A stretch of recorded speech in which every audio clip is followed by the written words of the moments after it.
IDFM 98 de la bande FM, Comment accompagner une personne en fin de vie. C'est un livre qui est publié aux éditions Erol avec Annick Daniel Brunel, Brunel, prendre soin de l'autre dans ses derniers moments. Bonjour Annick Daniel Brunel. Est-ce que vous pouvez vous présenter un peu?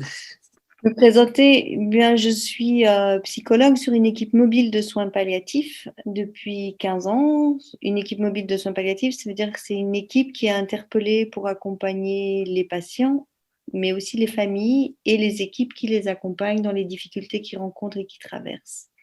Donc j'ai un territoire qui est fait à la fois d'un petit peu de domicile, de beaucoup d'EHPAD et d'institutions et de structures hospitalières en fait. Et je peux aussi bien aller en cancérologie, en cardiologie, dans des services de soins de suite et de réadaptation, en médecine. Je vais dans des tas de services pour accompagner les difficultés et les souffrances des patients et des familles qui accompagnent un proche en fin de vie. Un peu comme une psychologue? Non. Je suis psychologue. Oui, psychologue. Oui. D'accord. J'interviens en tant que psychologue dans une équipe et l'équipe, elle est formée de 4 personnes, 2 infirmières, un médecin et moi. D'accord. Donc, on va tout de suite dire ce que sont les soins palliatifs. Hein. Ce n'est pas forcément des fins de vie. Il y a souvent une confusion entre les soins palliatifs et ce que nous, dans notre jargon, on appelle les soins palliatifs terminaux. Donc, les soins palliatifs terminaux, c'est quand la personne est effectivement en toute fin de vie et qu'elle arrive à la fin de ses jours. On va parler dans ce cas des quelques jours qui restent. Mais en fait, les soins palliatifs, ça peut se compter en semaines, ça peut se compter en mois. Ça peut, dans certains cas, se compter en années. L'idée des soins palliatifs, c'est toute personne atteinte d'une maladie grave qui va évoluer et entraîner sa mort et qui n'est pas guérissable. En France, la loi du 9 juillet 1997 a permis de passer en palliatif. Qu'est-ce qu'il y avait avant? Avant, il y avait pas grand-chose. On tâtonnait. On va dire que traditionnellement, on a, alors entre guillemets, un peu abandonné les patients qui étaient en fin de vie parce que la médecine, elle était là pour soigner, pour guérir. Et quand elle pouvait plus rien faire, eh ben, elle mettait les gens au fond du couloir. Et en fait, il y a eu un mouvement qui a commencé dans les années 70, d'abord en Grande-Bretagne et au Canada, et qui petit à petit a insufflé en France. Il a aussi été porté par le mouvement du sida dans les années 80, parce que c'était un public jeune qui avait souvent des proches qui étaient très actifs. Et donc, il y a vraiment eu une évolution dans les années 80-90 pour une prise en charge en fait, des personnes en fin de vie en prenant soin de leurs symptômes, c'est-à-dire s'assurer qu'ils soient le plus confortables possible physiquement, soulager la douleur, mais aussi soulager les symptômes de type, je ne sais pas, le hoquet, les nausées, tout ce qu'on peut imaginer, et aussi prendre en charge la souffrance psychologique et accompagner les familles, en fait. Et l'accompagnement en soins palliatifs, c'est vraiment un accompagnement tripartite, le patient, le soignant et la famille. Et il faut que les 3 composantes puissent être le plus dans une communication harmonieuse possible pour que ça se passe le mieux possible pour le patient. Oui, alors ça peut se passer en EHPAD, ça peut se passer en hôpital et ça peut se passer à domicile. À domicile, tout à fait. En fait, la loi prévoit aujourd'hui que les soins palliatifs puissent être administrés n'importe où sur le territoire. Comment sauvegarder la dignité de la personne physique qui se trouve en soins palliatifs? C'est un des premiers chapitres de votre livre, puisque finalement, elle se retrouve quand même confrontée au fait qu'il y a un tas de gens qui prennent soin d'elle. Est-ce qu'elle a encore quelque chose à dire? Alors, normalement, dans notre société, dans notre éthique médicale, et ça, c'est pas juste en soins palliatifs, le refus de soins, ça fait partie des choses qui existent dans la loi française. C'est toujours le patient qui décide de ce qu'on fait ou de ce qu'on ne fait pas pour lui. Après, il y a beaucoup de patients qui prennent pas nécessairement cette place-là. Mais dans les faits, quels que soient les soins qu'on reçoit, on a le droit de les accueillir ou de les refuser. Oui, c'est le consentement éclairé. Alors, le consentement éclairé, c'est l'idée qu'on dit effectivement aux patients, ben voilà, on peut vous proposer tel traitement et, euh, et on va en attendre ceci, ou il va y avoir tel effet secondaire qui seront un peu lourds. Je dirais qu'en soins palliatifs, habituellement, il n'y a plus de soins curatifs, donc on va choisir la qualité de vie. Et donc, on va plutôt réduire le nombre de soins qui peuvent être douloureux, qui peuvent être intrusifs, qui peuvent être lourds en trajet, pour essayer de se centrer vraiment sur le confort de la personne. Essayer vraiment de prendre en charge sa douleur, d'évaluer les fameux bénéfices-risques, qu'est-ce qui est le mieux pour son confort à lui dans la situation actuelle. Et on Alors, va essayer de suivre, en fait. On va essayer de suivre la demande du patient. alors, cette demande dans les hôpitaux, quand quelqu'un arrive d'être la personne de confiance, est-ce qu'elle se fait uniquement pour des gens âgés ou des gens gravement malades, ou est-ce que c'est à chaque fois que cette demande est faite? Normalement, dans toutes les structures, dans toutes les institutions, je crois que c'est moins vrai sans doute à domicile chez les particuliers, mais dans toutes les structures, on fait la demande d'une personne de confiance. Est-ce qu'il y a une personne de confiance? Alors, on est obligé de faire la demande, les gens ne sont pas obligés d'y répondre. Mm. Nous, on est obligé de tracer que la demande a bien été faite, mais on n'est pas obligé de. Les patients peuvent ne pas avoir de personne de confiance. Sachant que les personnes âgées, enfin, vous parlez des personnes âgées, les personnes âgées, souvent, elles ont une certaine confusion entre la personne de confiance et la personne en qui elles ont confiance. Alors, je m'explique. Une personne, elle peut avoir 3 enfants et avoir confiance dans ses 3 enfants. Et du coup, elle peut être très déstabilisée par cette question.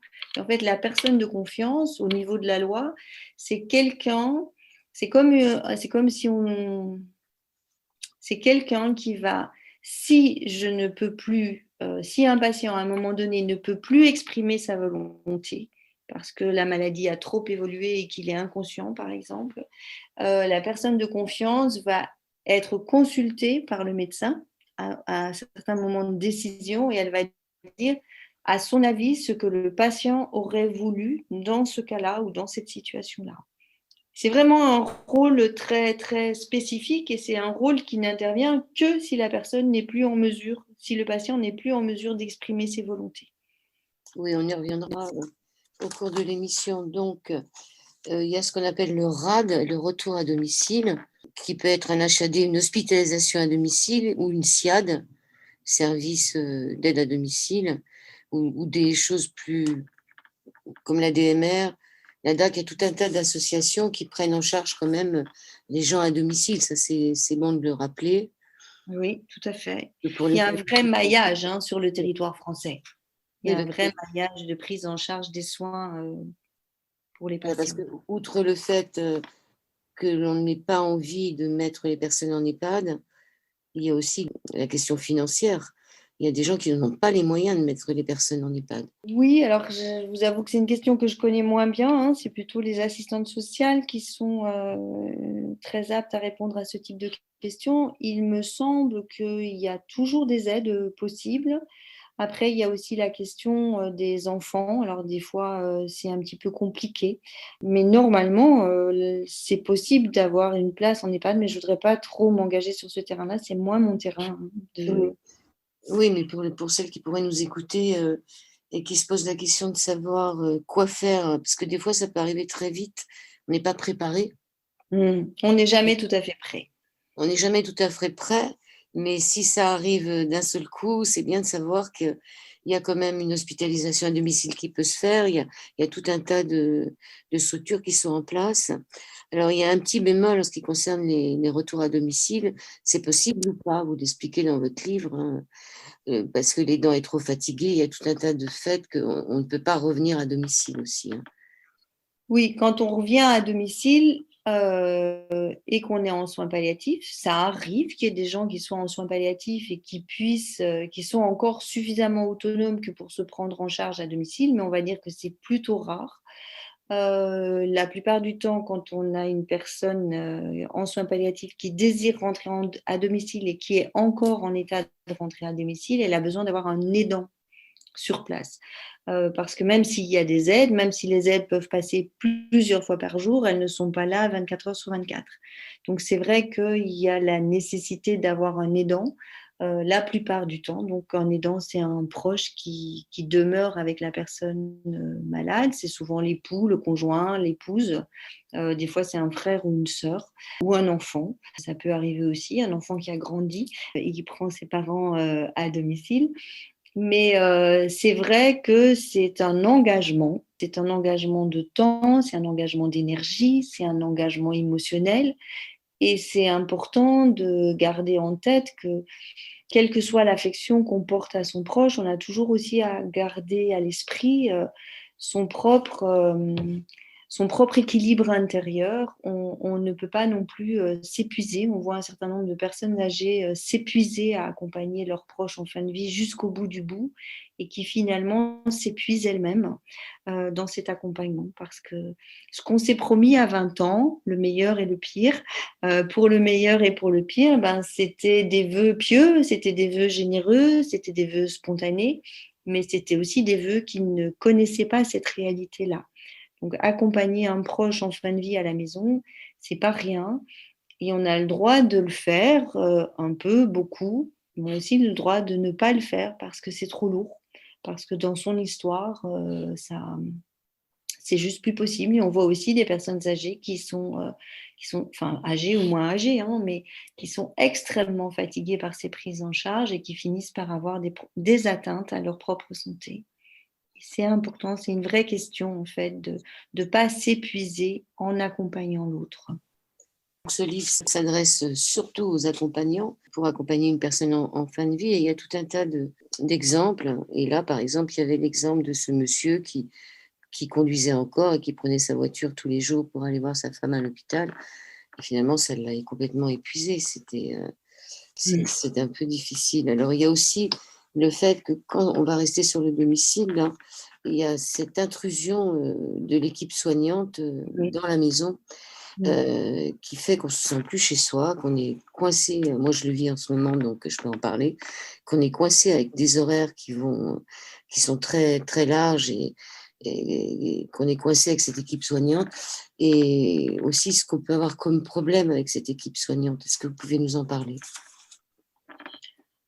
Ce qu'on peut avoir comme problème avec l'équipe soignante. Alors, la première chose sur laquelle je voudrais revenir, c'est qu'effectivement, souvent accompagner une personne en fin de vie, ça veut dire faire de la place à des professionnels qui vont arriver parfois à toute heure du jour, peut-être pas de la nuit, mais en tout cas du matin au soir.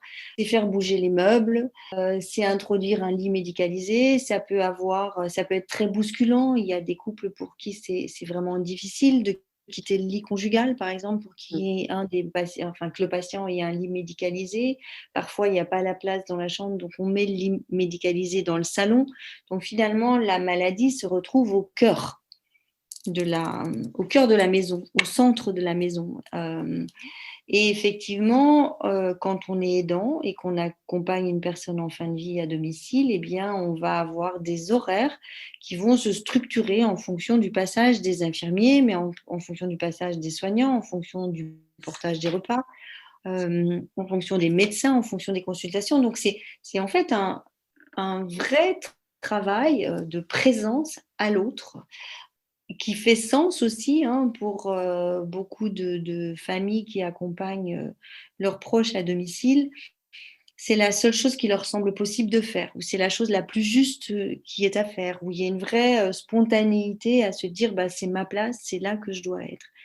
Et autant on est tout à fait d'accord avec ça, autant c'est aussi important de mesurer au fil du temps comment nous-mêmes on continue à garder un petit peu la barre au centre, on continue à trouver sa propre énergie. Parce que c'est pas parce qu'on a un proche en fin de vie que les impôts ne tombent pas, que la chaudière ne tombe pas en panne, qu'on n'a pas à travailler, qu'on n'a pas des petits-enfants dont on doit s'occuper, etc., etc. En fait, le reste de la vie continue.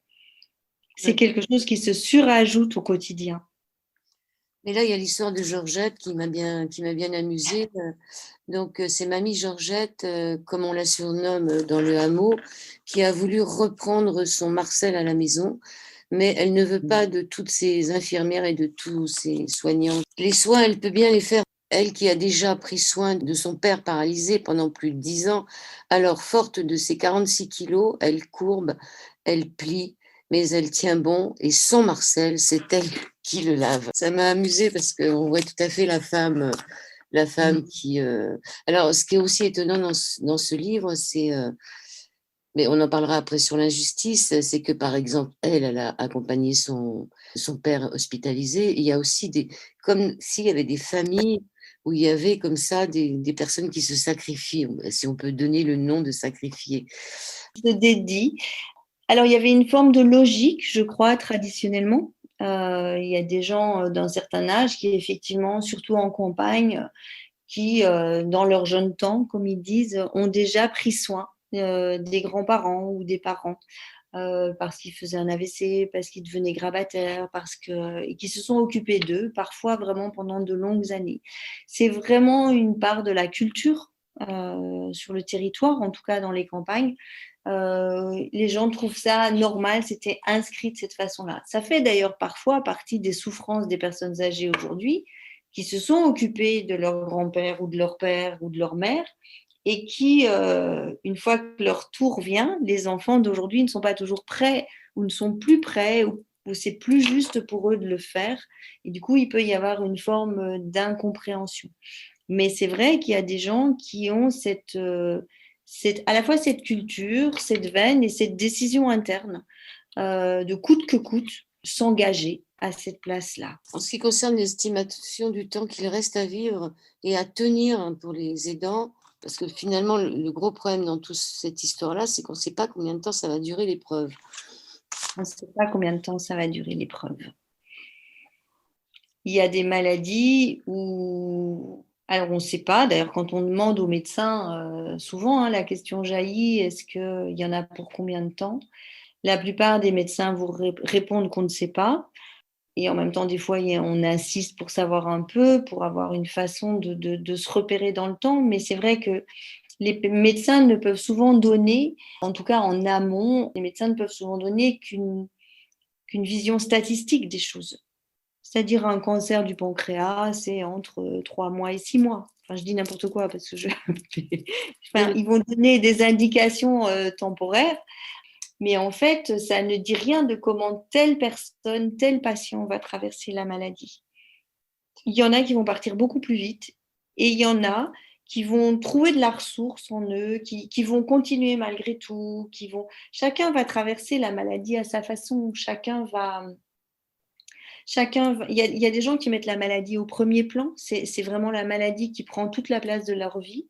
Et puis, il y a des gens qui mettent la maladie derrière et qui décident qu'ils vont continuer quand même à vivre le plus normalement possible. Et en fait, la façon dont chacun trouve son équilibre dans la maladie a peut-être aussi une part d'influence sur la durée. Mais en tout cas, ça, on ne le sait pas à l'avance. Et après, quand on aborde des questions comme les AVC, des événements de ce type-là, là vraiment, on ne sait pas du tout combien de temps le patient va pouvoir être dans cette situation-là. On a souvent des statistiques, on a rarement des choses précises sur les individus en particulier. Oui, ça peut réveiller aussi des vieilles histoires enfouies de moments où on n'a pas fait les choses comme on aurait dû les faire. Ouais. Tous les louper, comme vous dites. Si vous voulez, l'accompagnement de la maladie d'un proche, ça nous convoque dans notre propre histoire. On entend souvent des gens dire j'étais pas là au décès de mon père, c'est pas possible que je ne fasse pas tout pour la fin de vie de ma mère, par exemple. Enfin, voilà. L'impression d'avoir raté une étape, d'avoir raté quelque chose, de ne pas avoir pu digérer ça, de ne pas avoir pu dépasser ça. Enfin, le vivre, l'assimiler, l'accueillir et l'accepter. Et du coup, c'est comme si on allait tout donner dans un autre accompagnement comme une réparation, comme une façon de tenter de mettre les compteurs à zéro. et du coup, on va peut-être surinvestir quelque chose. Ça peut être une des problématiques. Et après, il y a des histoires de... On a été un fils très absent parce qu'on travaillait beaucoup ou parce qu'on habite loin. Et du coup, on va essayer de venir compenser ce temps. Mm.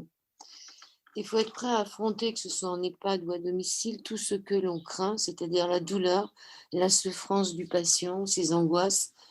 Il faut être prêt à affronter tout ça. Et au départ, on ne sait pas trop à quoi on va s'attendre. Ça sera là.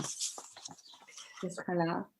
Et donc, si ça ne se passe pas à domicile, là où il y a tout cette va-et-vient de soignants, il y a tout un tourbillon de choses à faire. Si ça se passe à l'extérieur, il y a les visites, il y a quand même beaucoup de choses à faire aussi. C'est très chronophage et très énergivore, comme vous dites. Oui, tout à fait. Tout à fait, oui. Deuxième partie de cet au-delà du miroir avec Annick Daniel Bruyennel, accompagner une personne en fin de vie, prendre soin de l'autre dans ses derniers moments. Alors, prendre soin de soi pour pouvoir prendre soin de l'autre. Vous dites que d'abord, il faut faire le point sur ses besoins personnels.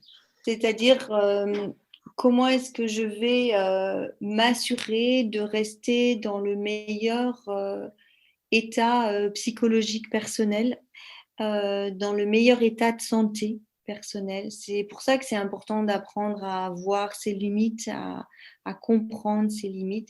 Et je disais tout à l'heure, accompagner une personne en fin de vie, ça n'empêche pas qu'il y ait des impôts, enfin, ou qu'il y ait toutes le quotidien qui se rajoute. Mais c'est vrai aussi que ça n'empêche pas qu'on puisse être mère de famille, qu'on puisse avoir des enfants jeunes ou moins jeunes, un conjoint plus ou moins compréhensif.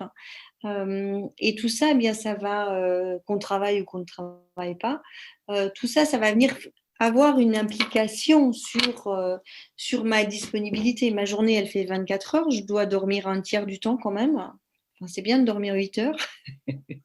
Dans ces moments-là, en plus, on ne dort pas toujours. C'est-à-dire qu'on a aussi beaucoup de choses qui sortent la nuit, les nuits sont hachées. Et du coup, il y a une forme d'épuisement qui s'insinue en fait. Et si on ne prend pas garde à son propre état psychologique, en fait, à un moment donné, on n'en peut plus et on veut que ça s'arrête. Et du coup, on peut être aussi dans des demandes qui sont compréhensibles parce que les gens sont épuisés, qui n'en peuvent plus, mais qui peuvent être des demandes d'accélération. On demande que ça aille plus vite, on demande si on peut faire quelque chose. Et en fait, c'est vraiment important d'avoir en tête que ma vie est aussi précieuse que celle de celui que j'accompagne. Il n'y a pas de raison d'oublier ma vie pour m'occuper de celle ou de celui ou de celle que j'accompagne.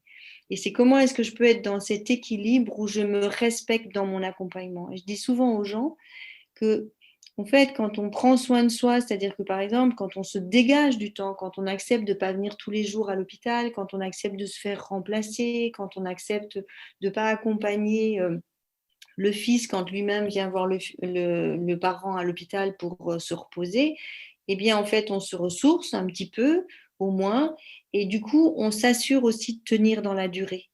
Parce que la maladie grave, c'est un peu comme un élastique, et cet élastique, on ne sait pas à quel point il va se tendre. On ne sait pas à combien il va s'allonger. Et moi, pour tenir la durée de la fin de vie de mon proche, j'ai besoin de m'assurer de trouver de la ressource. Et trouver de la ressource, c'est trouver des espaces où je me fais du bien à moi, où je prends du temps pour moi. Relire de la brièveté de la vie de Sénèque, qui commence en parlant de tous ces Par exemple. usages. C'est extraordinaire ce texte. Alors, donc qu'on soit célibataire ou en couple, qu'on ait des enfants, il faut faire de la place aux autres membres de la famille, mais il y a aussi la situation géographique qui peut changer. Si on est en ville, c'est plus facile que si on est au fin fond des campagnes. Alors, il y a sur le territoire français, il y a un certain maillage hospitalier secondaire ou tertiaire. Il y a ce qu'on appelle les hôpitaux locaux, qui sont des plus petites structures. Donc, des fois, les campagnes ne sont pas si mal équipées en structures d'accueil. Mais c'est surtout qu'il y a eu beaucoup de mobilité géographique professionnelle. on va dire, dans les 30 dernières années, les gens, ils étaient de Paris, ils allaient bosser dans le sud, ou ils étaient de l'ouest, ils allaient bosser à Paris, voire à l'étranger. Et du coup, c'est vrai que ça rend plus compliqué l'accompagnement d'une personne en fin de vie. Et Mm. on est moins présent, et des fois, on va y on va y engager beaucoup de part de soi. Je parlais dans ce livre, c'est une situation qui m'avait beaucoup marqué d'une femme qui était cuisinière aux États-Unis, et quand elle a appris la maladie de sa mère, elle a posé tous ses congés annuels. À part que sa maman, bien finalement, elle a trouvé beaucoup de ressources sans doute dans la présence de sa fille à ses côtés, et du coup, elle est redevenue un peu stable. Elle s'est retrouvée dans une situation beaucoup moins fragile, beaucoup moins précaire. Et quand on est arrivé à la fin des congés pour la fille, c'était terrible en fait de se dire qu'elle partait, qu'elle savait qu'elle laissait sa mère à l'hôpital, certes, et donc en sécurité et avec des soins adaptés, mais qu'elle ne pourrait pas être ses côtés au dernier moment. Et il n'y a rien à faire, on ne peut pas on ne peut pas échapper au mystère. Mm. La fin de la vie, elle réintroduit cette part de mystère. Alors, est-ce qu'il faut en parler à ses collègues, Ça de dépend des travail? collègues. Ça dépend des collègues, ça dépend de chacun. Il y a des gens qui n'en parlent strictement pas, qui ne l'ébruitent pas, qui font comme si de rien n'était et qui se mettent en pilote automatique. Il y a des gens qui peuvent dire qu'au travail, c'est une façon aussi de plus penser aux problèmes et du coup que ça les aide. Là aussi, en fait, ça va être très particulier et ça va être fonction de chacun. Je crois que c'est vraiment important de réaliser qu'il n'y a pas il n'y a pas un schéma type, il n'y a pas un parcours type. Chacun va faire avec ce qu'il est, chacun va faire avec son type de relation. Euh, le problème, c'est que des fois, les gens, ils n'arrivent plus à travailler. Des fois, ils n'arrivent plus à se concentrer sur des choses qui, tout d'un coup, leur paraissent extrêmement secondaires ou sans intérêt.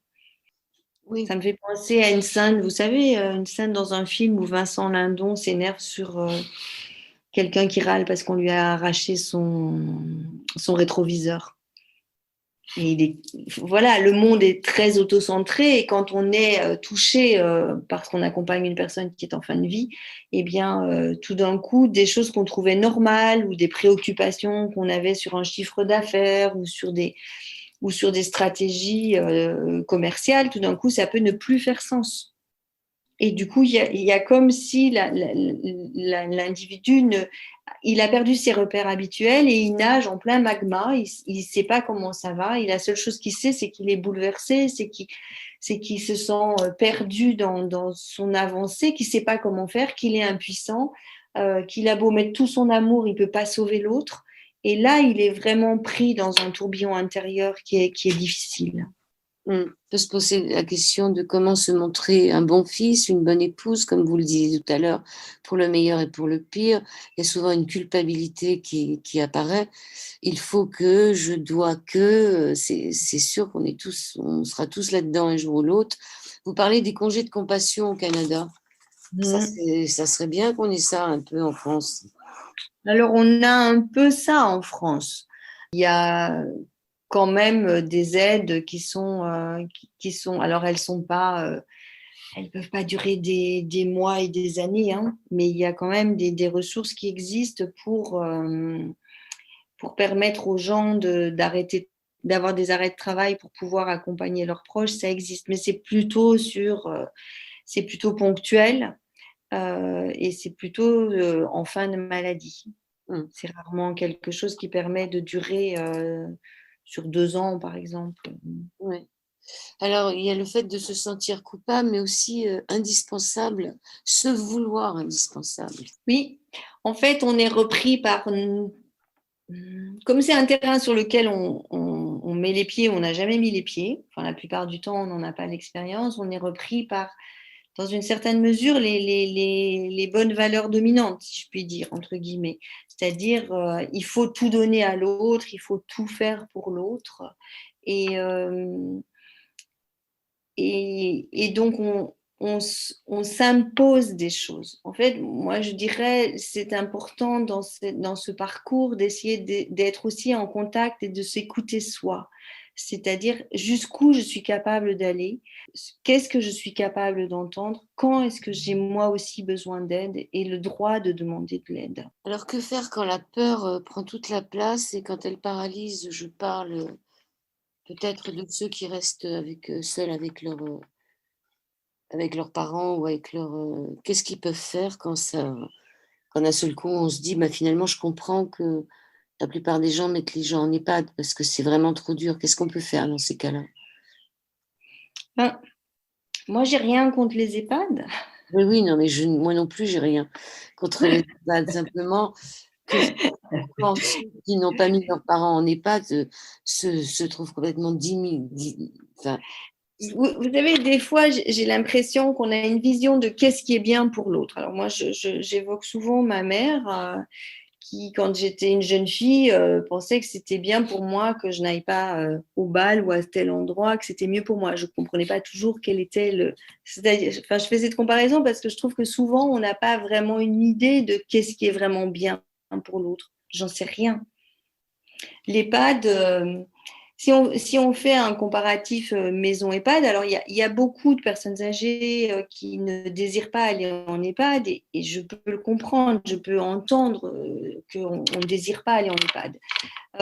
En même temps, quel est le principe de réalité qui est celui dans lequel elle est?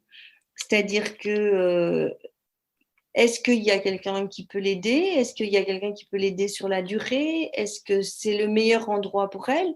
On voit parfois des gens rester à domicile, qui se retrouvent dans un grand isolement, mais qui sont à domicile. Alors, ça peut être une part de sécurité, ça peut être quelque chose qui est rassurant, ça peut correspondre à nos croyances. Et en même temps, l'EHPAD, c'est aussi un lieu où on va rencontrer d'autres personnes, on va avoir sa vie qui va être nourrie de ces relations-là et en plus, on va bénéficier des visites de ses proches. Donc pour moi, là aussi, la question, elle n'est pas tranchée. Mais là, Des fois, le meilleur endroit pour une personne, c'est d'être à l'hôpital, c'est pas d'être ou c'est d'être en EHPAD, c'est pas d'être à domicile. Mais on peut avoir l'idée que le meilleur endroit, c'est le domicile. Et c'est OK, on a aussi le droit d'avoir cette vision-là. ça dépend aussi de l'état de la personne. Si elle se retrouve coincée dans une chambre en EHPAD toute la journée, ce sera pas mieux. Ça dépend de la personne, de l'état de santé de la personne. Mais alors, que faire quand la personne, enfin l'accompagnant, se retrouve coincé puisqu'il a pris la décision de garder la personne chez lui et que d'un seul coup, il se dit oui, finalement, je me suis surestimé, je suis paralysée par le fait d'avoir peur de la voir mourir chez soi. Vous avez une solution dans votre livre, c'est pour ça que je vous pose la question. Mon Dieu. C'est toujours de se donner le droit, d'avoir des limites, d'être un humain, de chercher de l'aide à l'extérieur pour explorer les choses. Des fois, d'aller simplement déposer son fardeau, alors que ce soit chez un ami, chez un thérapeute, chez son médecin traitant, et de dire ben là, j'en peux plus. Des fois, simplement de l'exprimer, de pouvoir dire qu'on n'en peut plus, c'est déjà une ressource et une aide. Oui, c'est respirer aussi, peut-être prendre du C'est repos. respirer, c'est vraiment reprendre. Vraiment, plus vous prendrez, alors je dis vous, mais je veux dire, plus chacun d'entre nous, quand on est à cette place d'accompagnant, plus on reconnaît les besoins, nos besoins à nous, de respirer, de trouver de l'espace, de trouver de la ressource, d'avoir un espace de joie et de se réénergiser, plus en fait on se donne les moyens de pouvoir poursuivre une tâche qui est lourde et qui est difficile. Oui, vous pouvez nous rappeler le mot accompagnement, ce qu'il veut dire. Il a deux significations. Alors, le mot accompagnement, ça veut dire partager le pain Avec, avec l'autre. c'est-à-dire Euh, le temps, la peine, partager le pain, le temps et la peine. Mais ça veut dire aussi se joindre à quelqu'un pour aller là où il va. oui. Et je voulais nuancer ça parce qu'effectivement, on accompagne, mais on n'a pas tous les deux la même destination. Et ce qui est important aussi quand on accompagne une personne en fin de vie, c'est de réaliser que pour l'accompagnant, il y aura un après. Il y aura, et s'il s'est épuisé dans son accompagnement, euh, comment est-ce qu'il va pouvoir se, se vivre ensuite. Parfois, on voit des gens, par exemple, qui ont à faire le deuil des institutions. Ils ont été tellement présents dans l'institution, ils ont tellement organisé leur vie autour de l'institution, l'hôpital ou l'EHPAD, par exemple, que au moment du décès de leurs proches, eh bien, leur vie est vide. Ah oui, C'est-à-dire qu'ils sont face à une double peine, si on peut dire, parce qu'il y a à la fois le départ de leurs proches, le décès de leurs proches, et il y a également le fait que toute leur activité de vie, en fait, elle s'est engloutie dans cet accompagnement, et que là, c'est sur les deuils d'institution, c'est quand les décès ont pris un certain nombre d'années, et toute la vie de la personne s'est organisée comme ça, et en fait, ils ont vidé leur propre vie de sens. Et quand le proche décède, en fait, il se retourne et il n'y a plus rien sur quoi s'appuyer. oui, d'où l'intérêt de garder des contacts avec la famille, avec les amis. Oui, avec son travail, éventuellement en l'aménageant, mais de garder de l'espace pour soi. Donc, accompagner son parent, accompagner son conjoint, même si on était sur le point de divorcer, tout ça c'est dans votre livre. Accompagner un jeune enfant qui perd un de ses parents. On peut peut-être en dire deux mots là. Alors, accompagner un jeune enfant qui perd un de ses parents, c'est une des situations qui, pour moi, reste la plus délicate. D'abord parce que les enfants vont capter dans quel état d'être est le parent en bonne santé. Et ils vont capter que le parent prend déjà beaucoup sur lui et qu'il est déjà fragilisé. Donc, ils vont se mettre un peu en mode pilote automatique. Ils vont avoir l'air d'aller bien. Ils vont faire les choses au mieux.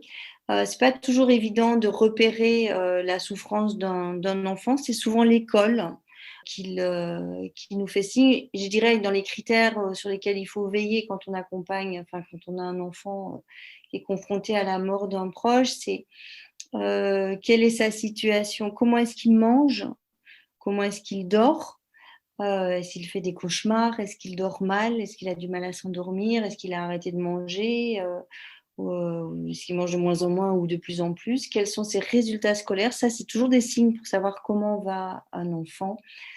Et après, c'est quand même de verbaliser le plus de choses possible. On voit des fois des parents refuser de dire à leurs enfants, côté patient et côté famille, à quel point leur situation est grave, à quel point leur situation est devenue fragile. Et en fait, pour les protéger, disent-ils, et j'entends complètement que c'est avec une intention de protection. Et malgré tout, du coup, pour l'enfant, il y a ce moment où il y a la bascule. Il y avait un parent à l'hôpital, c'était presque un statut, parent à l'hôpital. Et tout d'un coup, le parent est mort. Et ça, c'était pas du tout prévu, en fait, dans la tête de l'enfant. Donc, c'est vraiment important de verbaliser l'évolution de la maladie, de répondre avec des mots simples, de lui demander quelles sont ses questions, de lui demander qu'est-ce qu'il craint. Est-ce qu'il pense que papa ou maman va guérir, ou est-ce qu'il a l'impression que papa ou maman est de plus en plus faible? Est-ce qu'il a des inquiétudes? Ils ont des inquiétudes très simples. Est-ce que la maladie est contagieuse? Est-ce qu'ils vont être tout seuls? Qui va s'occuper d'eux? Ils ont des questions aussi très pragmatiques, mais c'est pas facile souvent pour le parent ou la famille d'aller parler de ces sujets-là parce qu'ils ont peur d'être trop émus, parce qu'ils ont peur d'avoir les larmes aux yeux, parce qu'ils ont peur de craquer. Et souvent, du coup, on est un peu dans le contrôle et on est un peu dans le silence. Et dans ce cas, c'est bien de se faire accompagner, par exemple, par la psychologue de l'hôpital ou par un soignant d'une équipe pour aborder toutes ces questions-là avec les enfants et pour remettre de la parole sur la situation.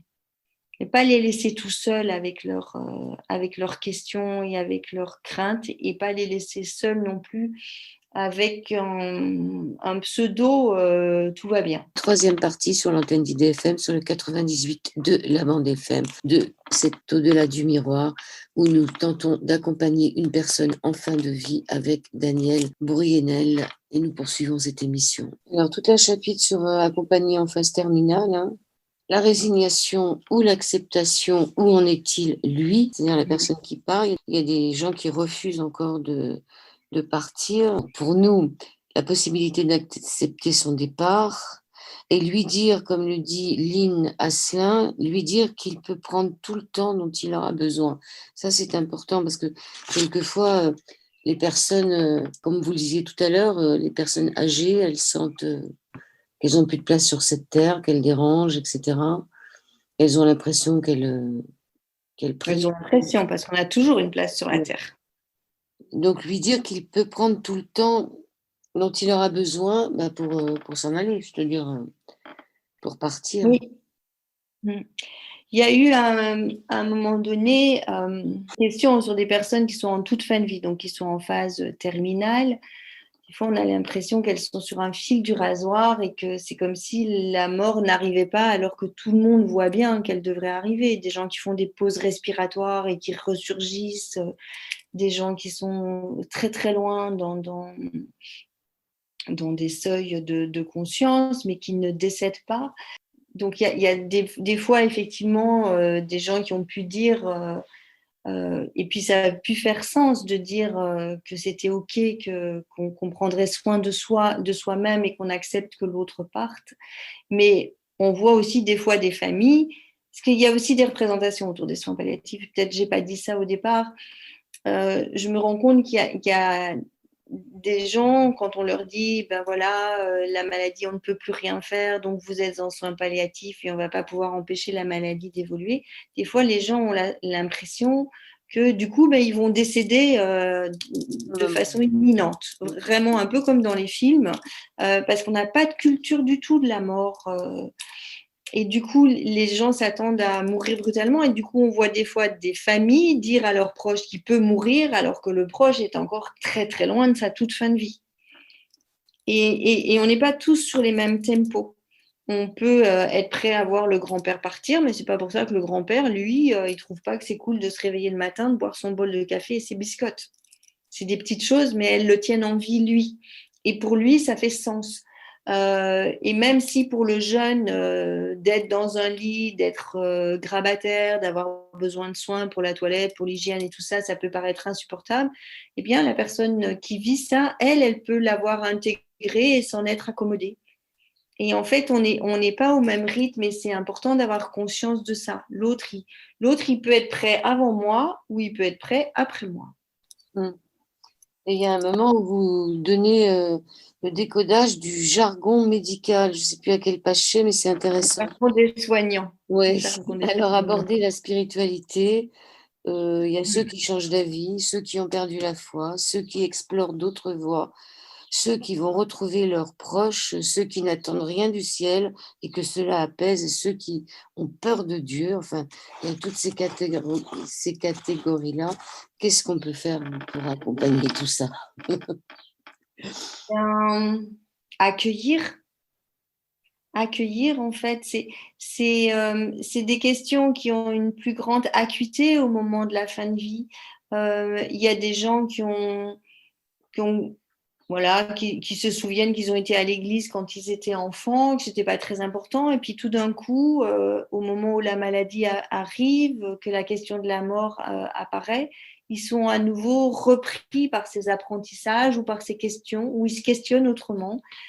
Et c'est vrai que ça peut être très déstabilisant, mais en même temps, voilà, ça fait partie des questions un peu essentielles qu'on peut se poser chacun dans sa vie, même sans être atteint d'une maladie grave. Et puis, en tout cas, pour les personnes qui sont atteintes d'une maladie grave, eh ben, c'est plus fréquent. C'est plus systématique. Et souvent, elles essayent d'échanger autour de ces questions-là avec leur famille. Et les familles peuvent se sentir très déstabilisées par ces changements de regard ou même par ces questions. Tout d'un coup, il se met à parler de Dieu, mais c'est pas possible, une chose pareille.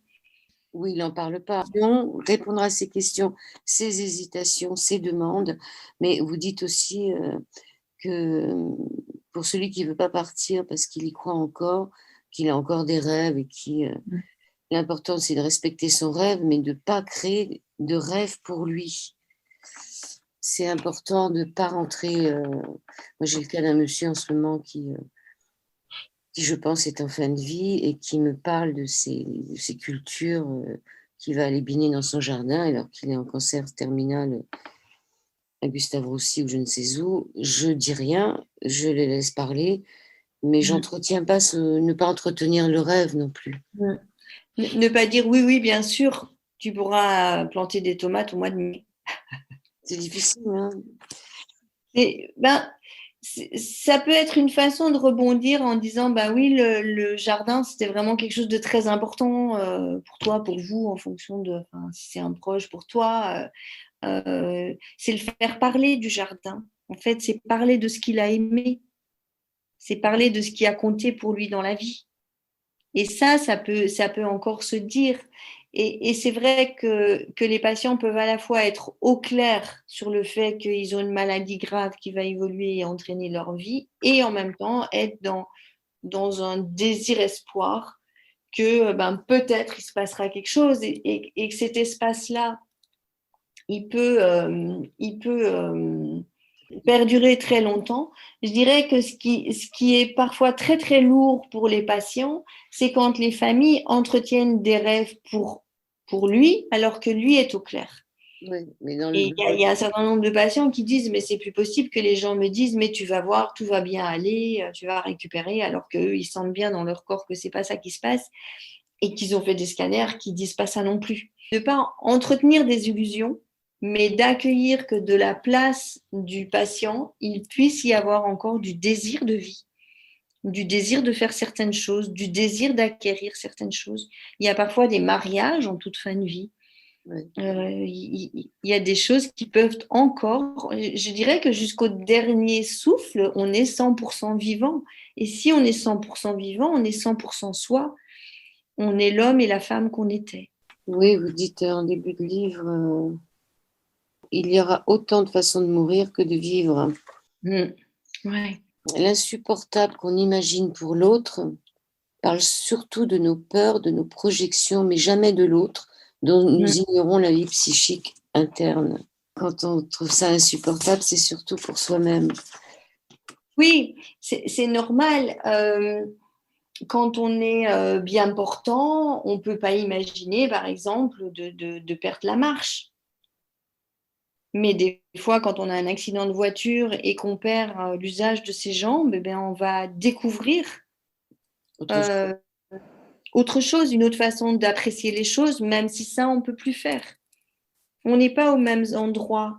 La personne qui est en fin de vie parce qu'elle a une maladie grave, elle a cheminé, bon an, mal an, elle a cheminé. Elle a pris conscience de ses limites, de ce qu'elle ne pouvait plus faire, de ce qu'elle ne peut plus porter, des bouteilles qu'elle ne peut plus ouvrir. Elle a pris ces consciences-là, en fait. C'est dans son corps que ça se passe. Quand il dit ou elle dit qu'il veut mourir, c'est souvent une autorisation de vivre encore. En tout cas, ça peut l'être. Pour les personnes âgées, on en parlait un petit peu tout à l'heure, il y a beaucoup de personnes âgées qui ont été élevées dans l'idée du faire et d'être utile. Et du coup, si elles ne font plus rien et qu'elles ne sont plus utiles, ne fût-ce qu'à faire la cuisine, sont-elles encore dignes de vivre? C'est vraiment une question qui en traverse beaucoup. Et souvent, je leur pose la question, je leur demande ce que leurs enfants pensent, est-ce que leurs enfants trouvent qu'ils seraient mieux morts? Et souvent, ils me disent, ah ben non, mes enfants, ils sont contents que je sois vivant. Et en fait, de réaliser en fait que de notre place de personnes âgées, on a encore un rôle, alors c'est devenu un rôle symbolique, c'est un rôle affectif, c'est un rôle de place dans les générations, ça structure la famille. Et quelque part, c'est un rôle où on est dans l'être plutôt que dans le faire. Et c'est aussi un rôle où on initie nos enfants et nos petits-enfants à comment traverser la maladie grave quand un jour elle survient. Et je crois que c'est important de poser ça. que de ma plus grande place de vulnérabilité, je suis encore celui qui transmet une façon de traverser la maladie, une façon d'être âgé, une façon d'être fragile. Alors, quand le patient demande une sédation jusqu'au décès, il est bon de rappeler que la sédation ne tue pas. Oui, alors il y a plusieurs choses par rapport à ça. C'est d'une part, en général, les médecins, enfin même pas en général, je pense systématiquement, les médecins vont consulter la famille. Euh, ils vont un peu essayer de voir là où en est la famille par rapport à la situation du proche, du patient. Et la sédation jusqu'au décès, en fait, c'est un endormissement de la personne qui va être maintenu jusqu'au décès. C'est un endormissement qui est aujourd'hui actuellement encore autorisé par la loi dans la toute fin de vie, c'est-à-dire quand les symptômes sont suffisamment évolués que pour entraîner le décès du patient je crois, dans les 15 jours, il me semble, enfin, je ne suis pas hyper pointue, c'est plus une question médicale de ce point de vue-là. Mais la sédation, elle vient juste endormir quelqu'un et c'est la maladie grave qui va entraîner le décès. C'est la poursuite de l'évolution des symptômes de la maladie grave qui va entraîner le décès, même si la personne est coupée de son vécu, de ces réalités-là, de cette évolution-là. Elle en est anesthésiée. On va terminer l'émission. Donc, se sentir impuissant, abandonné, en colère, que ce soit contre le médecin, la maladie, la vie ou le patient, et vous dites que la colère est plus facile que le chagrin, être envahi par un sentiment d'injustice, de laisser pour compte, avoir des doutes sur du choix fait par les médecins, etc. Finalement, tout ça, c'est normal. Si ça vous arrive, on peut en passer par là. C'est important de le dire, hein, que l'impuissance, l'abandon et tout, ça fait partie du jeu et qu'on n'est pas des enfants indignes ou des parents indignes ou je ne sais quoi si on les a. Et à la page 134, vous dites qu'il faut rencontrer ces zones d'ombre. Qu'est-ce que vous pourriez dire pour terminer l'émission, Annick Daniel Brunel? Que l'accompagnement d'un proche, c'est aussi une expérience de rencontre avec ce proche-là. Ça peut être que quelque part dans la maladie grave, il y a aussi, c'est peut-être un terme qui peut faire violence, mais il y a aussi des cadeaux, il y a des liens qui se raffermissent, il y a des choses qui se retissent, il y a des paroles qui sont échangées. Il y a une présence à l'autre qui est d'une autre intensité que celle qu'on peut avoir dans la vie de tous les jours. Donc ça, c'est la part de l'accompagnement et puis que c'est aussi quelque chose qui nous ramène à nous, qui nous ramène à nos priorités, qui nous ramène à qu'est-ce qui nous est essentiel. On ne peut pas accompagner une personne en fin de vie et ne pas changer au cours de cet accompagnement. C'est-à-dire que ça nous ramène vraiment à des questions essentielles pour nous-mêmes sur comment on veut mener notre vie, qu'est-ce qui nous est essentiel, comment est-ce que je vais prendre soin de mes liens parce que un jour ils peuvent disparaître et que à travers cet accompagnement-là, j'ai réalisé leur importance. Comment est-ce que ça va m'aider à dessiner mes priorités dans la vie? Comment est-ce que ça va m'amener aussi à du contact avec ma propre affectivité, avec mes émotions, avec des choses du passé qui sont plus ou moins résolues. Et qu'en fait, c'est un trajet de vie d'accompagner une personne en fin de vie. Comme on accompagne un enfant, parce que moi, je me rends compte que c'est exactement aussi la personne âgée. Moi, c'est ma mère à 91 ans, c'est exactement comme un enfant. C'est vraiment le retour aux sources avec des draps plus grands, enfin des choses plus difficiles à étendre. Mais il y a ce côté aussi qui est très lié au bébé, comme si le début, c'était un peu comme la fin. Et que ben, quoi qu'on fasse, il faudra y passer, que ce soit eux ou nous.